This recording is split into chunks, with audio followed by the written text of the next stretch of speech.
তো হ্যালো বন্ধুরা, আমি আকাশ। আজকে আমার ইনস্টাগ্রামে একটা নতুন প্রবলেম শুরু হয়েছে ভাই। যে কোনো কিছু পোস্ট করছি, ওটা পোস্ট হচ্ছে না, আর রিপোস্ট করছি সেটাও হচ্ছে না। তো আমি আমার অ্যাকাউন্টটা লগ আউট করে অন্য একটা অ্যাকাউন্ট লগ ইন করলাম। তো ওখান থেকেও লগ আউট মানে নতুন করে লগ ইনও নিচ্ছে না। তো তোমাদের যদি এই সেম প্রবলেম হয় তাহলে ভাই মানে ভয় পাওয়ার কোনো ব্যাপার নেই।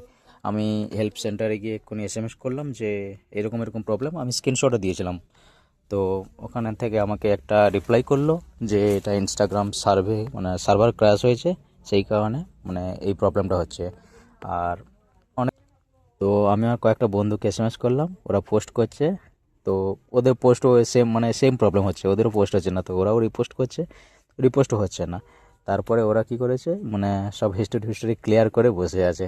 তো এইসব করার দরকার নেই ভাই, এইসব একদমই করার দরকার নেই। ইনস্টাগ্রাম হেল্প সেন্টার থেকে আমাকে যেটুকু বললো যে এটা 4 থেকে 5 ঘন্টার মধ্যে ঠিকঠাক হয়ে যাবে। তো ভয় পাওয়ার কোনো দরকার নেই, আর কিছু করতেও হবে না, এটা নিজে থেকেই অটোমেটিক্যালি ঠিক হয়ে যাবে। আমাকে হেল্প সেন্টার থেকে এইটুকুই অ্যান্সার দিল যে এটা অটোমেটিক্যালি ঠিক হয়ে যাবে, তোমাদের কিছু করার দরকার নেই।